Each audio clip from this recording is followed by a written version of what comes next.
Hello everyone, welcome to my YouTube channel. This is Neerav, and in this session I'll be discussing the Elliott Wave counts for Nifty, and I'll be using the platform of investing.com as is always. And before starting any further, let's just have a look at the disclaimer, which says that all content presented here is purely for educational purpose. I am not soliciting any buy or sell, and if you use the views presented here for your trading or investing, then you shall yourself be liable for any profit or loss, and I will not take any responsibility for the same. So let's get started with the count. And right here I have on screen the monthly chart of Nifty. What I'm going to do in this video is that I'll be going from the higher time frame to the lower time frame. I'll be discussing the complete picture. And one more thing I'd like to point out here is that I have changed a few things from my previous count. That is, I have gone to the alternate count, and I'll be discussing why and what's the new count. So first thing that is obviously clear here is that this is the point of start from which I have started. This is the 2008 low, 2008 low, and this is the point from which I have started the count. This is the wave 1 completing over here, wave 2, and this is the third of the third. So first thing is that you would be having some questions like why I have labeled this as the third of the third and not the third. Okay, so I'd like to clarify that. It could be labeled as third, but that would be an alternate count. Why? Because if you look at the, let's say, this trend based fib extension tool, if you measure the length of wave 1 and if you project it from the starting point of wave 3, then what you will see here is that the 100% mark is coming at the completion of this third of the third. So what basically is the case is that the third wave is generally bigger than first wave. That is what we like to see in a proper Elliott wave count, or the textbook example is that the third wave at least being 1.618 of first wave. So if we can have a count where we have the possibility of the third wave being bigger than the first wave, then we will take that count. And clearly if I label the third wave complete over here, then first and third would be equal, and that would be a less suitable count. So I have taken the possibility that this is the first of the third, this is the second of the third, and this is the third of the third. So let's look at situation further. So what I have done now is that previously I was thinking like that this was this moment was a 3-wave move up, but clearly it is very impulsive, and taking it as a 3-wave move up does not look like a fitting count. So what I have done now is that I have recounted it as a 5-wave move up. I will just show you the counts, and after a 5-wave move up we will have a 3-wave move down. Obviously in the bigger picture, I would like to point out that in the bigger picture the fourth of the third is completed over here, and what I'm looking at now is the first of the fifth of the third, followed by the second of the fifth of the third. So basically this one is first of the fifth of the third. So that is what we have in the bigger picture right now.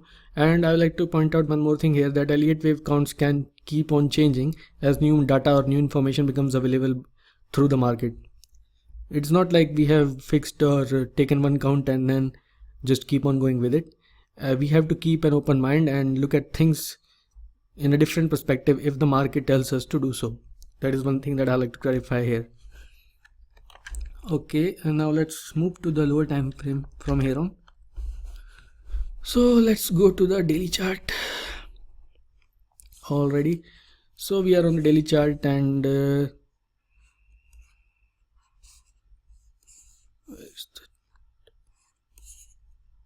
okay, so in the daily chart the fourth of the third is complete over here, and after that I have recounted this one as 1, 2, 3, 4 and a 5. Okay, so previously I was looking at it as A, B and C, but overall you can see that this structure is very impulsive. There's not that much of overlapping, so I have reconsidered the count. Also the next wave move is looking very much corrective. Obviously there is always the possibility that the fourth did not complete here and is moving as a flat and will complete here, but as of now I don't think that is the case. I think that fourth has completed over here now. That is just my thought as of now, and this is the first of the fifth of the third. Okay, and this is the second of the fifth of the third continuing over here. Let's look at that in detail. I have also changed my count on this corrective structure. Previously I was mentioning the X as here, but I took another look and I think the X is more appropriate fit here. So this is basically A, B, C followed by a flat X followed by another A, B, C,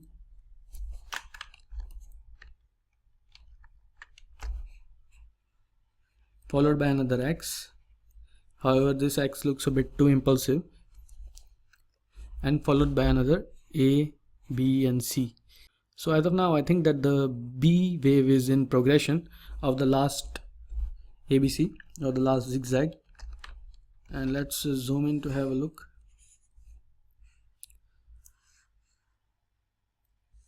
So I think that the B wave could retrace like something like either 38 or 50 mark. I think it's the 50 mark or the 61 mark. Let's just have a look.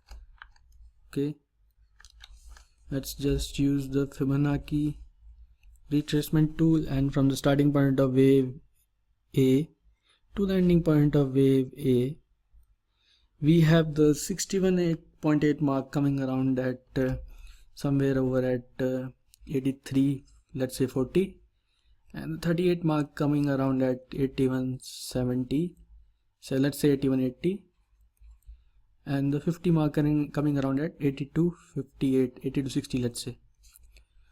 So these are the most possible places where wave B generally goes to, 38, 50 and 61 mark, and that is why I have highlighted that on this chart. What I'm actually thinking of here is that Nifty will go at least around these marks, at least this mark or this mark, and the 50% mark in between. It was something like 80 to 60, I think. So these three are the levels that I'm thinking this B wave will retrace to, and then have a leg down for the C wave, which would be a 5 wave impulse down, and that would mark the end of a triple zigzag correction. So that is my thought as of now. Obviously if things go the other way, that it does not produce the leg down, then I will have to reconsider my accounts at this 8600 level. This is my point of invalidation. So the thing to look is for long-term perspective or from a swing trade perspective is buy on dips as per my accounts, and the levels would be this blue box over here, and if my count is incorrect, then 8600 would be the point of invalidation for my accounts. So basically I would be personally looking to buy this market on dips or sell on these highs if I find a proper trading setup. So if you are more of a long-term kind of guy, then I would think that this market is more of a, buy on dips kind of market, and my count would be invalidated on the upward side if it crosses above 8600 before giving any leg down. And the complete alternate count from this one would be that this was an ABC followed by a 5-wave move down. In that case it would go to the lows of say what, these previous lows, 6800, but as of now I don't think that that is the case right now. It could be the possibility in case the fourth did not complete over here. That is, if the fourth is going to complete over here, then it can go to the 6800 lows. However, I will look to buy on dips around these regions of 7600, 7800, placing my stop losses below this level, because wave 2 can retrace up to the 100% of wave 1. So that was all for this analysis, and if you like this video, then please don't forget to hit the thumbs up or the like button, and definitely share it so that I keep more views and get more inspiration for making such videos. And you can also subscribe to my emailing list on my website to get more updates in your inbox. And if you want to learn more on Elliott Wave, then you can check out my course that is also available through my website. And that was all for this discussion basically. Thanks for watching.